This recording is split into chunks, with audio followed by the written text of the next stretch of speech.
It's probably a good time to kind of introduce you. So, I myself, my name's Emily Ossington. I am the Partnerships Manager for Next Minute.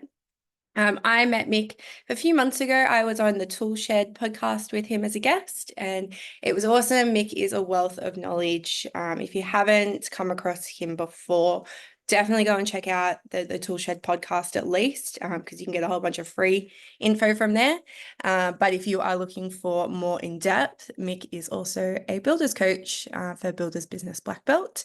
And is, as I said, a wealth of knowledge. So that is kind of my intro. I will hand over to you, Mick, now. Thank you very much, Emily. So hello, everybody. We just realised that the platform is on a webinar platform rather than a Zoom meeting platform, which means I can't see you. I'd like to be able to see the shock on your face if I said something, or maybe laugh at a joke or what have you. So we're going to have to do this digitally, but it's really important, I think, to have more of a discussion than a presentation. I'm a big fan of discussions over presentations, simply because it does deliver the participants a hell of a lot more value. It's a bit more interactive. If it was just a presentation, I could have just videoed it and sent you all out the video. But we can get the opportunity to ask questions and have a bit of a discussion. And Emily said, if you put your hand up, you can be unmuted and we can have a two-way conversation, which would be really cool. So just to get started, I'd really like to learn just a little bit more about everybody here. And if you just wouldn't mind jumping in the chat and just let me know what your role is. Do you own a building business? Are you working in a building business? Are you working in some other business? Just jump in the chat and let us know what your role is, what your business is, and maybe just put where you are as well. Are you in Sydney or Melbourne or some other place in the country? I'm down in Hobart. So it's not on the mainland. I'm down in the little island.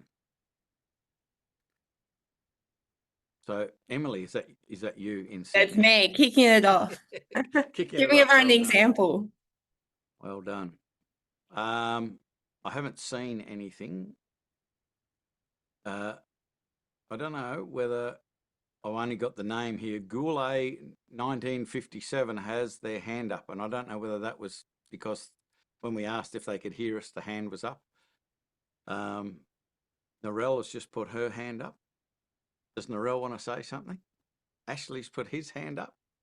I think I know what's happened. Guys, you can use the questions box to chat.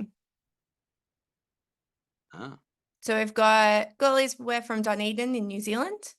I've got the wrong box open myself. I had the chat box open. I need the question thing. Chat is showing disabled. There we go. Chat box is disabled. So here we go. Thomas is project manager, University of Auckland. Hannah from Auckland. I was just on a sleep session, a seminar about sleep from New Zealand, just not 10 minutes ago. Sunny Coast, Ashley in Queensland. Susan Costello in Auckland, working for a construction company. Excellent. So we've got a bunch of people in the construction industry, obviously. So you're going to need to really get good with your fingers and putting in the responses, because I wanted to ask you about scope creep. So that's what we're talking about is scope creep. It happens so much. It causes so many problems for so many builders, but it's also a really bad experience, an awful experience for the customer as well. And it can be avoided for the most part, and it all sort of comes down to how we set up things in the first place, which will be unpacking as we go through here. But can you jump into the chat and tell me, in your experience, what problems does scope creep cause for you? What are the experiences that you have? What are the issues, the challenges that you have when you experience scope creep, or a customer that gives you the plans, you've done the whole pricing of the project and you're underway, and they go, oh, we decided we want to bang a window in there instead, or we want to extend the deck this much, or move this room over there, all of that sort of stuff. And traditionally, builders will stop what they're doing and go over and take a look and go, yep, we could do that. And it's a discussion, and they may even say, yeah, it'll probably be an extra this amount of money or what have you. And the people go, yep, that's great, go ahead with it. And then it turns to custard, not right then and there, but later on, toward the end of the project. Because traditionally, and fortunately, some builders are starting to change this now, but traditionally it would be, here are all of the variations at the end. And what they thought was going to be an $800,000 project is all of a sudden $1.2 million. Oh, if we had known it was going to cost that much, we wouldn't have done that. So we've got a question come in, well, an answer to your question come in from Hugh. Clients not prepared to perform the variation process. Yeah, and I'm glad that Hugh has said perform the variation process, because you need to have a variation process, and that's really important. So jump in the, is there any way we can make the chat thing work, or do we have to use the Q&A box? I can't turn it on, but I can turn Hugh's microphone on if you want to have a chat with him. It'd be good. We'll talk to somebody. Yeah. Caller, you are live. Oh, I know that, Hugh. I was just on a session with him a couple of hours ago. Hey, Hugh, you can turn your microphone on and have a chat with us.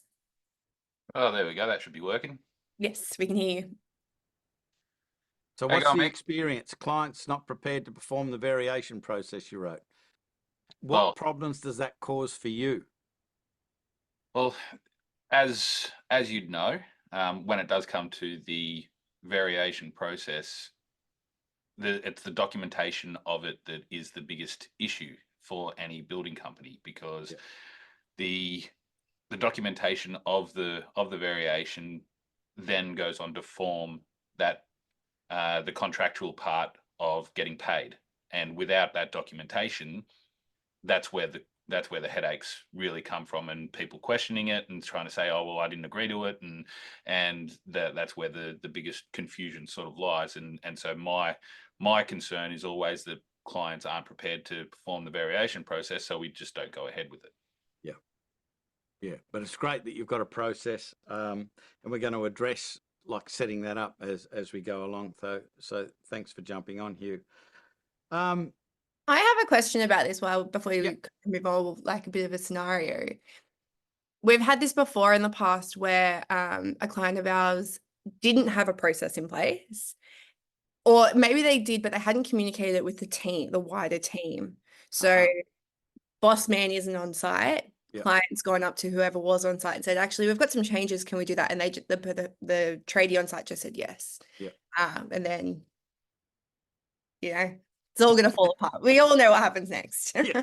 Well, I guess in my view, unfortunately, because of the lack of communication, systems and processes, and the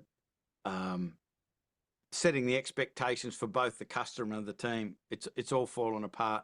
And unfortunately, I think you've got to wear it, learn the lesson, and make sure that we can put things in place to prevent that from happening. Which is kind of a nice segue to where I'm heading next, because it's all well and good. It's all well and good to have a process, but if the prospect or the client isn't aware of the isn't aware of the process, and the team isn't aware of the process, and the proper protocol, exactly what Emily said can happen. It can all sort of fall apart. So setting up the relationship dynamic, I believe, needs to happen right at the start. And I'm just going to run you through a real quick process that in Black Belt, we call it the quality client process. And it started off life as just a qualifying process, because, you know, if you've been in building more than 5 minutes, you will have had a client that either part way through or at the end of the project, you wish you had never, ever set eyes on them. You would wish you'd never, ever let them into your business. And so having a qualification process is really important. There is a hell of a lot of time wasted, or a hell of a lot of builders' time wasted by people just price checking. They've already checked, they've already got a builder, they've already got a price from them, and they're wondering if the price is sort of in the ballpark. So they'll ask one or two or whatever, 3 other builders to price a project, knowing full well that they're not going to use them. They're just wasting their time, and it should not happen, but it does happen, and it's allowed to happen because of the lack of a process in a lot of cases. So the quality client pathway started off life as the qualification process to kick people out of your process before they wasted too much of your time. But in the implementation of this, when we created it many, many years ago, we felt that we were potentially kicking people out of the process unnecessarily, instead of educating them. And I think that traditionally the building industry processes have trained the market, the people, the clients, to act in and behave in a certain way. There's quite often very low levels of trust. So what is happening is that the client or the prospect is trying to gather as much information from the builder as they possibly can, so they can then make a decision. But if we stand back from that relationship dynamic and we go, okay, the client knows what they want most of the time, sometimes they don't, and the builder's role might be help to clarify that as well. But the builder has a lot of experience, a lot of knowledge about how to do things the most cost-effective way, the best way. And if the client would just completely and fully trust the builder to give them the best value for their money and guide them as to what are the best ways of doing things, everything would work out so much better. If the client was open and communicated what their priorities and their concerns were, and the builder was trusted to guide the client, everything would work out so much better. But that is not the case most of the time. The client feels like that they need to gather information, so they ask a whole bunch of questions and then make decisions based on only the information that they've been given. They don't have all of the information, the knowledge and experience that a builder does. So the wrong person is often making the decision. So it is so important to have what we call the quality client process, or the quality client pathway. And its fundamental job is to educate the prospect. There is a better way of doing it, and have them know that you understand that they are confused, or they are overwhelmed, or they have doubt, or there's low trust, and you understand why that's the case. But help them to understand that you have a process that is going to guide, protect, and support them through the project. So it's going to be a little bit different to what you would expect. And so the quality client pathway starts off by putting little behavioural hurdles in the prospect's way. For instance, the very first thing that we suggest that you do is you have some form of questionnaire. And so when the inquiry comes through, the first thing you say is that we've got something we'd just like you to fill out to gather some information from you The purpose for that is it will save you a bunch of time, and I'll be able to give you exactly what you want far more efficiently and effectively. Can I email it to you, or would you prefer text? And the whole idea of that little hurdle is they're ringing up and saying, mate, can you come around and give me a price? And the first thing you're saying is just, can you jump over this hurdle? A little questionnaire. And I quite often get asked, well, what questions do you put in the questionnaire, and what should we put in there, and what information do we need to gather? And I don't care. Like, I just don't care, because the purpose of the questionnaire is to find out whether this person is remotely open to following your process. That's all it's for. It's not to gather information. It is to go, hang on a minute, I know you want to do it this way, but we need to do it this way. Are you prepared to do it? So it's quite a simple activity to do. It might be 3 or 4 questions or what have you, but the key to it is say, can you get that back to me by, 4 o'clock this afternoon, or first thing in the morning, or whatever. You give them a deadline to get that response back to you. And it's not a deal breaker by any stretch of the imagination. It's a tiny little behavioural hurdle, something that they need to put into action. And all you're doing is getting a sense as to whether, number one, they'll follow your process. Number two, do they do what they say they're going to do? So it's just a little reference point to say, oh, this person's got their act together, or this person has said this and done the exact opposite already. It's just a little mental note. Because how many clients have you had in the past that say all of the right things, but they don't follow through and they don't do what they say? The next part of the quality client pathway is what's called a triage conversation. If you've ever been into hospital, you know what a triage nurse does. It's, the triage nurse assesses you and finds out whether you sit in the chair for 5 hours or you get rushed straight through to see the doctor. And so the triage conversation for a builder is all about finding out where they are in the process. Because if you don't ask certain questions, you can get sucked into jumping into the process way too early. They don't even have a block of land yet. They're just wondering how much it costs to build a house. And you're putting hours into driving and talking and chatting and what have you. And then they say, well, we'll get back to you once we've got the land or what have you. So a triage call finds out what they're wanting and where they are in their process, so you can have the appropriate response to where they are. So if they are ready, if they've got plans, or they want your help and input to design, you know that they're in kind of the right place to take the next step. If they're still looking for a property or something like that, you can still put them into your database and say, let me grab your details. I'm going to send you out some information about what to look out for. And so you start to send them out something, and you can do this all in an automated fashion that keeps your name in front of them, but is continually dropping value bombs on them. And they start to get an association to you, being a great guide, a great coach, having lots of solutions and really knowing what you're doing. So they end up having a good feeling, and the trust level starts to go up, and they're not, you haven't even had your first consultation yet. So the triage conversation is the second step.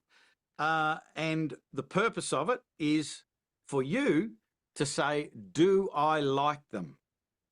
I wonder if anyone's ever had a project where they've worked with a client that they didn't like too much. I suspect yes. And like, everyone's got a pretty good radar for that sort of stuff. And if you're pleasant and professional and what have you on your triage call, you can get a bit of a sense as to whether you like the person. I know it sounds very basic, but it's really, really important, because the next big hurdle is to book in for what we call the initial meeting.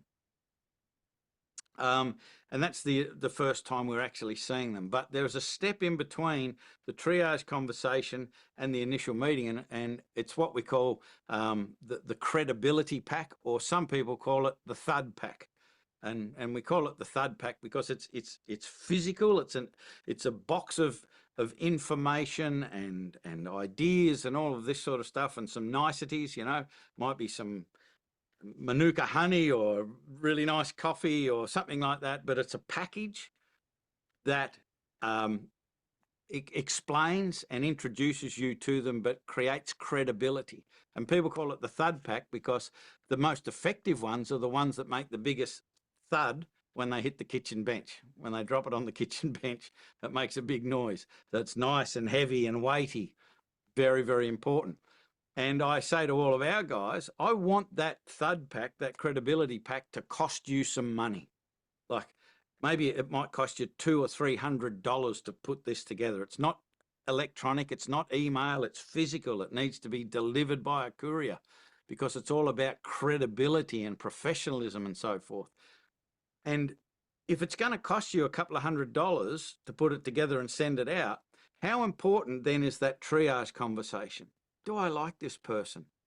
Am I willing to drop a couple of $100 to go to the next step with this person and then potentially spend an hour or 2 hours with them in this next initial meeting?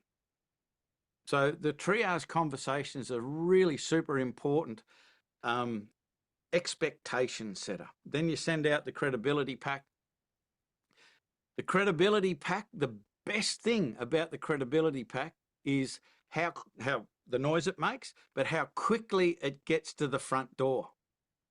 So ideally, because it's meant to create a sense of trust through professionalism, a sense of this person's really organised, they know what they're doing, all of that, to lift the level of trust before we have that first initial meeting. And so the timing in between hanging up the phone with the triage conversation and that thing landing at the front door is critical. And one of our guys in Blackbelt the other day said he just does it via Uber now. So he's got the credibility packs ready to go and he pays for an Uber to deliver it to their door immediately after the triage conversation. So it might arrive within an hour or an hour and a half of that conversation. And if you think about that, what is the traditional sense or belief that most people have about builders and tradespeople, about their reliability, about turning up when they said they were going to turn up and things like that? It's very, very low. The bar is set very, very low.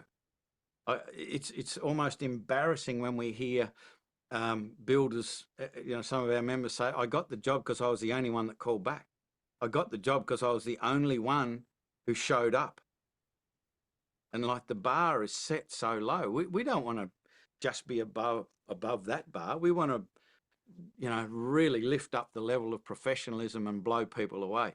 And you think about it, if that really professional pack with lots of goodies and information in it shows up in an hour after we just had that phone call, what are they starting to think about you?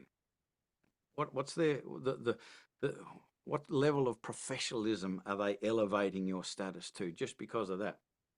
And honestly, it doesn't even matter that much what's in it, as long as it makes a bang when it hits the thing, hits the bench, and it's professionally put together. It's just impressive. That's the key to it. The next and final step, well, not quite the final step, is booking the initial meeting. And so again, a behavioural hurdle. What do most people expect? Come out and have a look at it. No. What we need to do is get them to either come to neutral territory or to your space. Super important that because we're setting up the relationship dynamic. And if we're ever going to have a hope of slowing down or stopping scope creep, we've got to set up this relationship dynamic where they feel good following your process because there's a high level of trust because of your professionalism, because of things happening when you say they're going to happen. Just that reliability, super important. So it's important to say, okay, the next step is having our initial meeting. Now, you can come to my office. Now, guys, if you don't have an office, that's totally fine. It's okay, believe it or not, to have at a coffee shop, or you can even, hire just a boardroom at a serviced office or something like that for $120. It's really, really worth it. to have them come to you, because the expectation is you're the lackey. You come to me. I'm the one with the money. You do what I say, when I say, how I say. That's kind of the expectation. But that's not how it works, or how it should work. You're the professional, and they are seeking you out because they can't do what they want to do. They can't solve the problem that they have without you. And so the dentist doesn't come to your house. The lawyer doesn't come to your house. You know, professionals don't come to you. You go to them. And it's a really essential part, wherever practical, because sometimes, and I know that there are modifications to this and we make them for special circumstances if they're smaller jobs and things like that. But I just want to outline the basic suggestions at the start. So you get them to come to you, and you offer them. I can. We've got the opportunity to meet Tuesday at 10, or we can do it Thursday at 3. Which would you prefer? And the difference between that and how most builders do it, when would you like to get together? They can give over control to the prospect, and I'll fit in with your timeline. So it's really important to say, the next step is we'll get together at our offices or this address, whatever. The availability is this time on this day or this time on this day. You just give them 2 options. And what's going to happen if they go, no, I'm not coming to you? Because this does happen. And I just recall a story from a couple of years ago. One of our black belt members, he was talking about a guy who was going to come to see our black belt member at his office. And a couple of days before the appointed time, the guy called up and said, I've been thinking about this. And I don't even know whether I'm going to give you the job. And so there's no way I am going to drive an hour to you and an hour back when I don't even know that I'm going to give you the job, because my time is money, unquote. The guy said, my time is money. And in essence, what he is saying with that statement is your time is worthless. And so if you're going to connect up with a person who believes your time is worthless, what do you think their approach is going to be when they say, I think we'll move that window to over there and extend that room out there? They're not going to want to pay for your time to assess it, to figure out the change in design, the change in costs, all of that sort of stuff. And they're certainly not going to want to pay for it, because your time is worthless. So having them come to you is a really important behavioural hurdle. And then the final behavioural hurdle is in the initial meeting itself, which we have completely choreographed, I guess, is right at the start. We talk about what happens in this meeting. We're going to do this, we're going to do this. And when we have allayed all of your concerns, when we've answered all of your questions, the next step is for you to decide whether you want to invest in a professionally prepared proposal. That's different to a free quote. And there's a whole training and agenda and script to help you explain the difference between a professionally prepared proposal, which solves a lot of problems, takes away a lot of issues, saves a lot of money and time, frustration and anger, or a free quote, which causes so many problems. Like, how many times has a builder quoted, and then this is what we're talking about today, there's variations, and then there's this massive argument, and sometimes ends up in legal quarrels and all of that sort of stuff, because it wasn't set up properly in the first place. The relationship dynamic wasn't set up properly in the first place. So the right at the start of the initial meeting, you're going, this is what we're going to do. And then at the end of it, when we've answered all your questions, you feel that we understand completely and fully your priorities and your concerns, the next step is to invest in a professionally prepared proposal. You're 100% comfortable with everything, or does that make sense? Are you 100% comfortable with everything I've said so far? In your mind, where do you think we should go from here? So that's called a 3-question loop. But the whole idea is to say, when we tick all of the boxes for you, the next step is to invest in a professionally prepared proposal, give them all of the reasons why. And then before you even do the meeting, you get them to either agree or not whether they would be prepared to invest in a professionally prepared proposal versus a free quote. And if they're not prepared to invest, to pay you to figure out all of what needs to be figured out to find out exactly what this is going to cost, which takes a lot of your time, a lot of your experience and knowledge, a lot of all of your subbies' times, experience and knowledge as well. There's a lot of people involved in this, creating this piece of paper. It is worth a lot.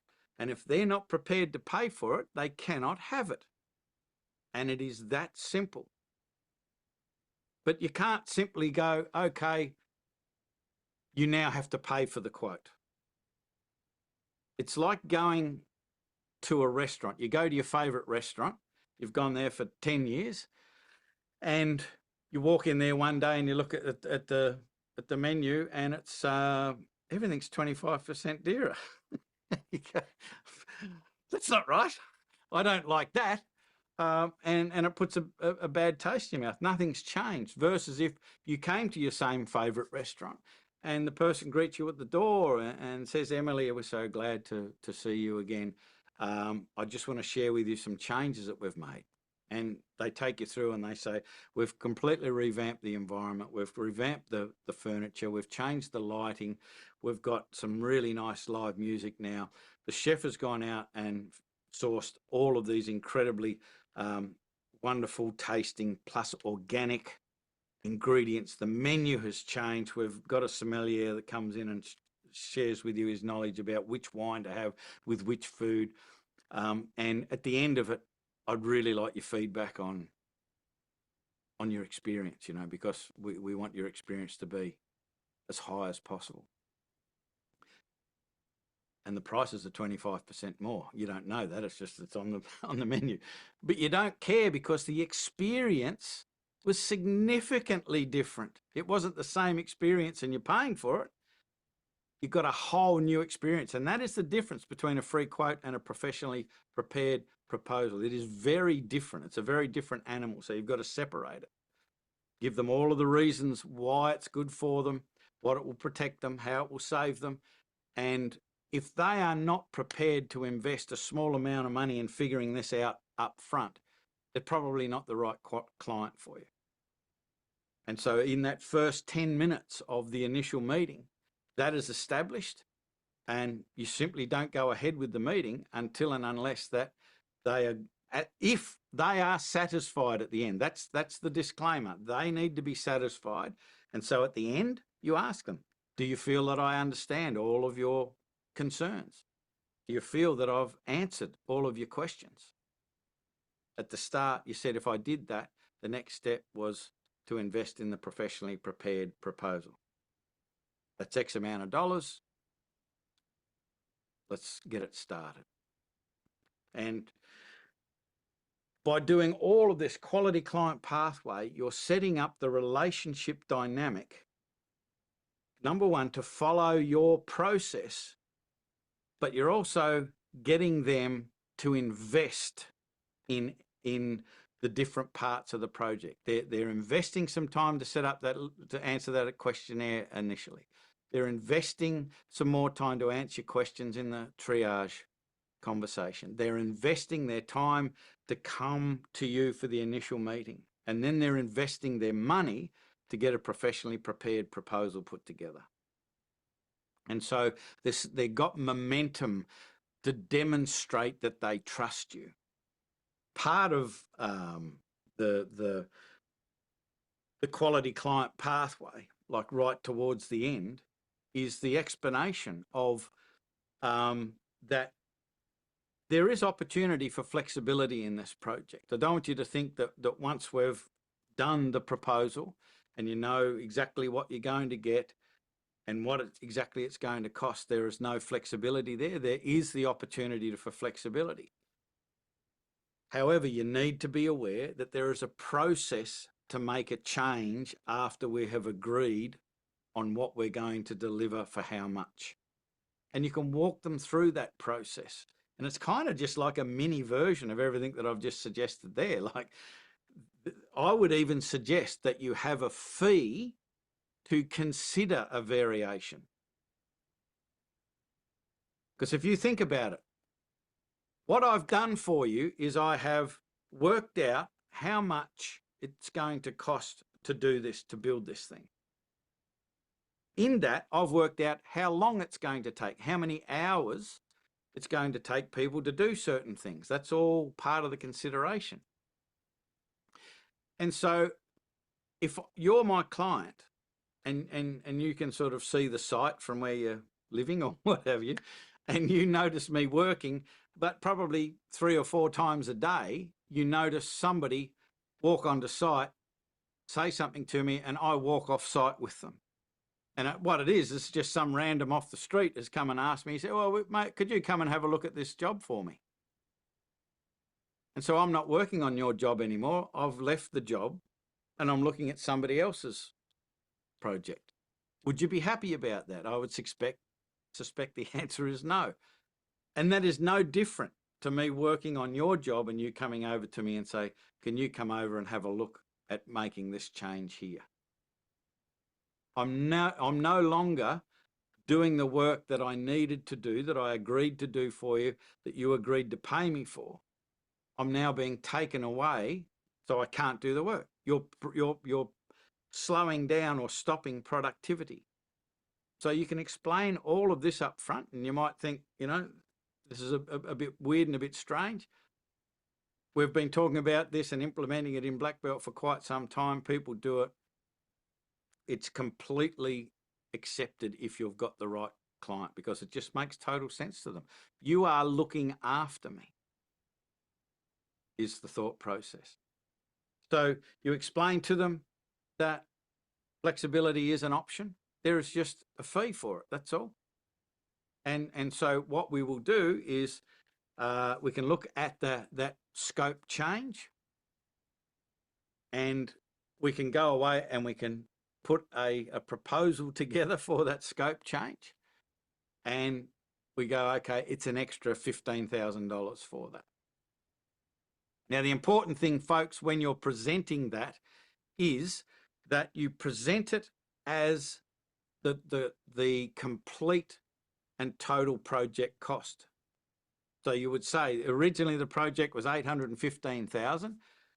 This change is going to take that total of the project up to $830,000. Are you okay with that? And you might think, well, that's no big deal, but the majority of the times it's not just that one variation, it's 2, 3, 4, 5, half a dozen variations, and each of them might be 10 or 12 or 5 or whatever $1,000. But when they add up, it's lots and lots of money. And then you add that onto the total price and it becomes a great shock to them. So every single time you need to be going, okay, the original project price was this. You now want to change it to this, which takes the total up to this. Someone's just, Hugh's put in 32 variation requests. There you go. I mean, if they were $1,000 each, people go, it's only $1,000. But it's like, it's called a reverse sales technique, because when you learn sales, and I know this because, believe it or not, and everyone's going to be super jealous when I tell you, I used to sell life insurance back in the early 90s. And I know I was living the dream. Everyone's quite jealous when I tell them, I wish I could sell life insurance, all that sort of stuff. But, only some of us get lucky. But in the sales training, that they talk about, if it's a monthly fee that you're asking or a yearly annual fee, they break it down, and you'll see it all the time on little television advertisements and print advertisements, you know, they'll break it down to so many, it's only so many cents a day, or it's the equivalent to a cup of coffee a day, things like that. And they break it down so it just doesn't seem so much. But if you're paying $5 for a cup of coffee, you know, and you have one a day, you know, it's a lot of money at the end of the month or at the end of the year. You need to do it the opposite. You need to with a variation, you do the opposite of that. You go, this variation plus this variation plus this variation plus the total cost of the project now brings the total cost up to this. Are you okay with that? I would also suggest, where possible, from a legal perspective, that you get paid for that variation at the very next progress payment, if you can. Sometimes that's not possible, but endeavour to make it as possible as you can. I think, sorry to interrupt you there, Mick, but I think as well, one of the things that people don't consider is it's going to push out the timeframes as well. So 100%. You're working towards this quoted proposal at the time the customer expects, well, I need this job done by this date because I want to move in, or, you know, we're having people over for Christmas, or we want to have my daughter's first birthday, things like that. They've got milestones in their head that they're looking to achieve by being in their new house or having their, you know, backyard renovated, whatever it is. And adding on, you know, like you said, 32 variations, you're not going to do that in the original time frame. And you know, speaking of you, I do remember a project maybe a couple of years ago that he had where he was really trying to help the guy out, went the extra mile to help the guy out, and the guy kept changing things, and then sort of it turned into a bit of a custard fight from the perspective that the guy had people coming to live with him or stay with him from overseas or whatever, and needed finished and still wanted it finished at the same timeline. Yeah, and it blows out all your subcontractors as well. Yeah. So if you've got painters scheduled for a certain date, and then you've got variations that require moving a window, well, the wall might not be up, so the painters can't come in. So then they have to get moved. But they've got a business too with their own timeframes and schedules that they have to meet. So maybe they can't reschedule to that date. And they're things the customer doesn't always think about. So that's why the communication part's so important. So I've noticed we haven't got a whole lot of time left, so I might just ask for the people watching here to jump into the Q&A and just put in there a question that you might have about this, because I've been yapping for a considerable amount of minutes now, and I just want to make sure that I address any confusion I may have caused or suggestions I may have made where you go, oh, gee, I don't know how that would work, or I don't know if I could make that work. So if you've got any questions, I'd love you to just put them in the question box for me. Also, while you're at it, have you had any insights? Have any pennies dropped? Have you had any what we might call blinding flashes of the obvious through this, where you're going, wow, that makes sense? But I'm happy to answer the questions where you go, that doesn't make sense, because I'm sure that will be in some of your minds as well, because what we've talked about is very, very different to what traditional builders do and what the market tends to expect. And while you're just putting your questions, any insights or any changes that you're going to make to your process in the Q&A box, I'll just quickly tell you about a story that hopefully you'll be able to use when you're communicating with people who go, what do you mean pay for a quote? One of our black belt members many years ago, I was just filming some answers to some questions I was asking him, and he started off answering this question by saying, I'd like to find the bloke who thought free quotes were a good idea. And I won't tell you what he said after that, but you can imagine. And then he stopped and he said, I kind of understand it. He said, because my dad was a builder, you know, and back in the day, he probably built 70 or 80 homes in his career. But he said back then it was all kind of the same brick, kind of the same design, same process all the time, you know, and you could quite confidently back in the day give a square meter rate for a home and be very, very confident that you could make a profit out of that project, because the prices of materials didn't vary like they do today. There wasn't anywhere near the compliance and additional costs back then than there is today. Like, it's just crazy, the amount of certification and rules and regulations that surround a building site and its workers, and insurances and coverages and certifications, and it just goes on and on and on, and bushfire ratings and soil tests, and none of that stuff existed back when old mate's dad was a builder. And so you could give a very accurate square meter rate. In this day and age, it's nearly impossible to do that, because you could do 2 jobs in the same street and they would have different regulations that they would need to adhere to, depending on its size and blah, blah, blah, you know, how close it is to the bush. And it's just craziness. Yeah, And we've had a question from Hamish. Yep. Is the value charged prior to winning the job or built into the overall quote or proposal?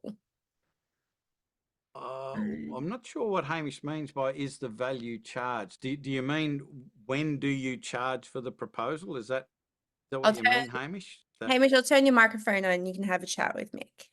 Great idea. Let's talk to Hamish live. Can you hear us, Hamish? Can we hear you? He's unmuted now. Can I hear you, Hamish?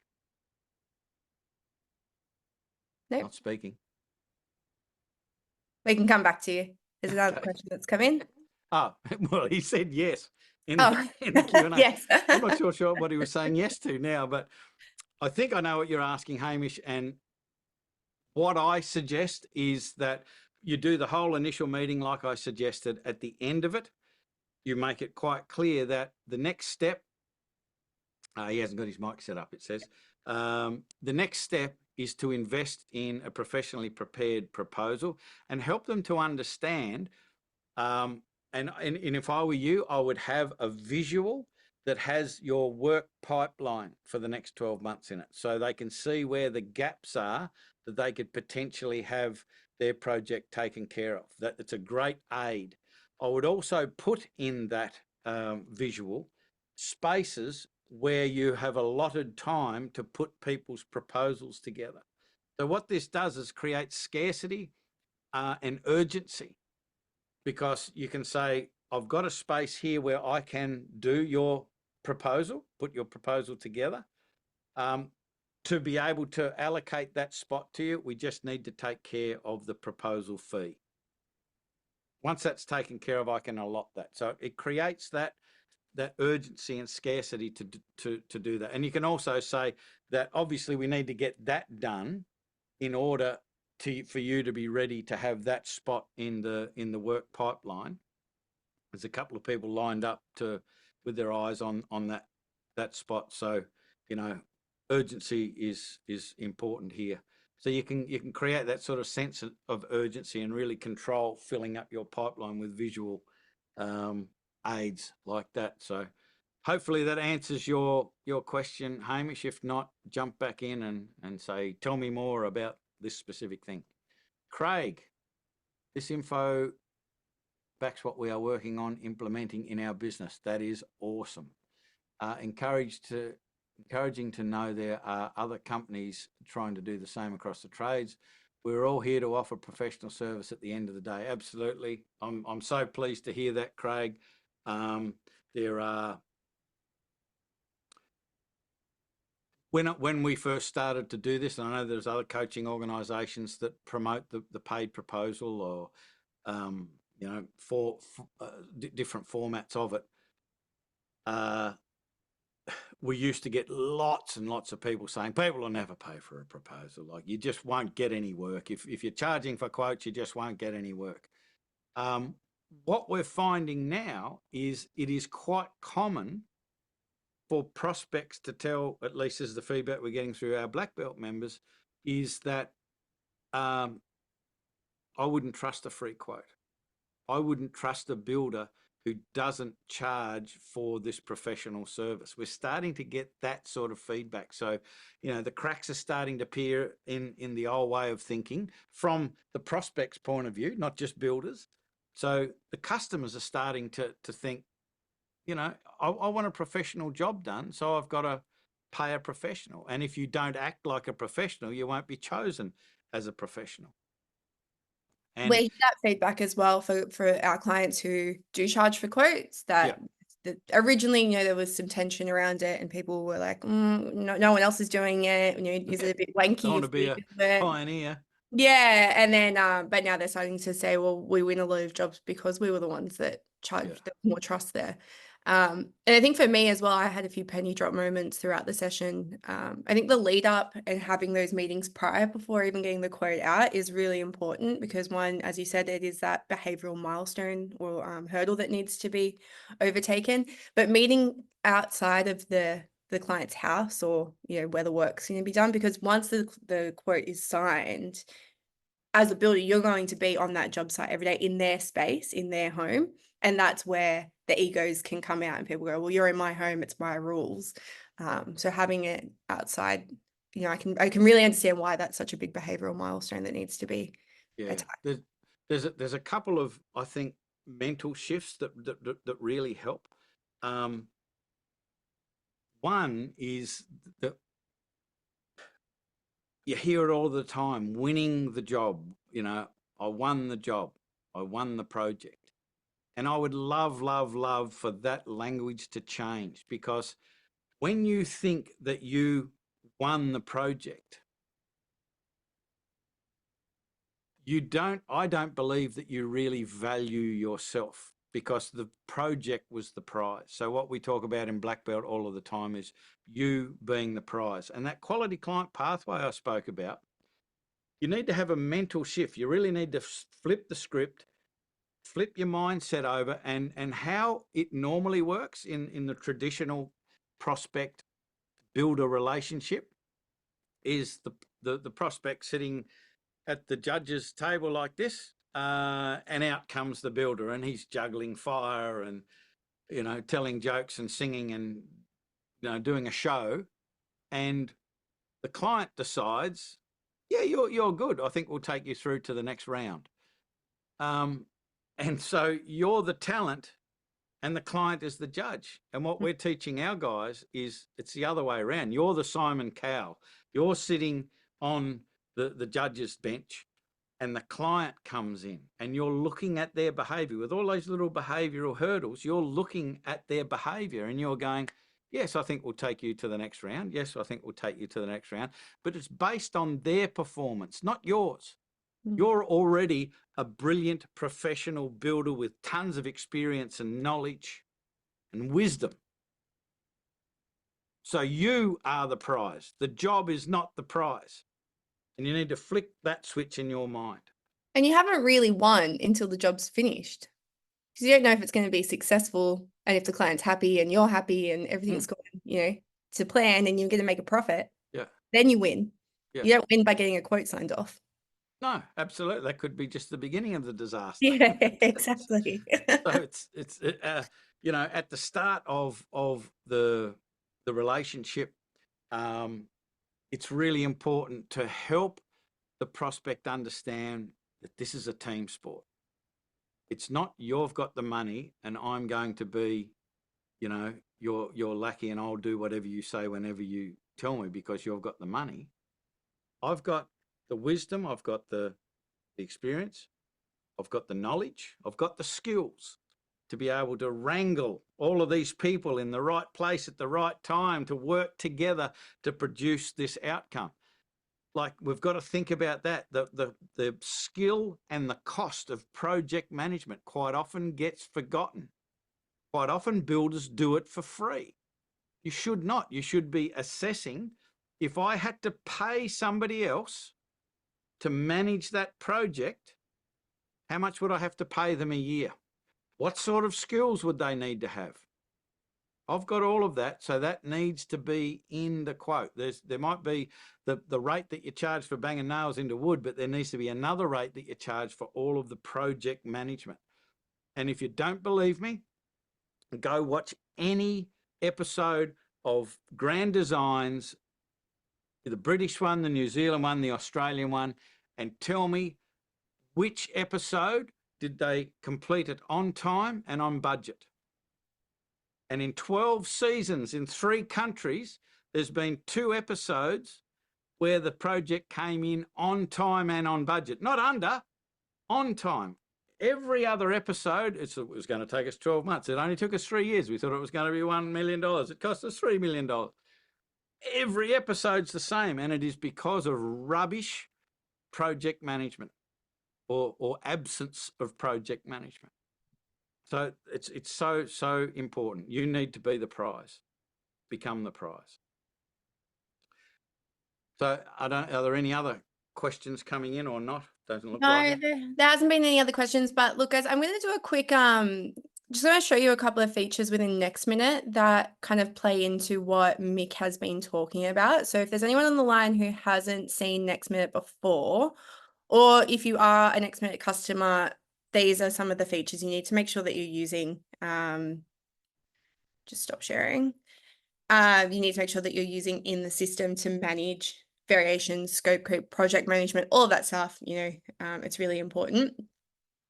So there is a few features. Sorry, I'm just trying to pull the correct screen up. There we go. You'll be able to see it in a second. Share. There it is. See my emails. There we go. All right. So there's 2 things. One, we can manage variations through the quotes. So when you create a quote within Next Minute inside the job, add a new quote. I'm just going to do a quick one. You can change the name here. So it doesn't have to be called a quote. You can call it variation. And it can be, variation to the windows, variation to, the pool fence, whatever it is that needs to change. Title it there. It will then add the total of the quote to the budget of the project. So when you are looking at your back costing reports, when you're looking at your financial reports, you'll be looking at the totals. So you can have those conversations that Mick was saying that, now the total of this project is going to change from $50,000 to $60,000. And help the client understand what the total cost is going to be, because it might be that you've got 3 variations for really small costs, but they're not thinking about the bigger picture. And then they're going to get shocked when they get a $60,000 invoice instead of a $50,000 invoice, or, whatever it may be.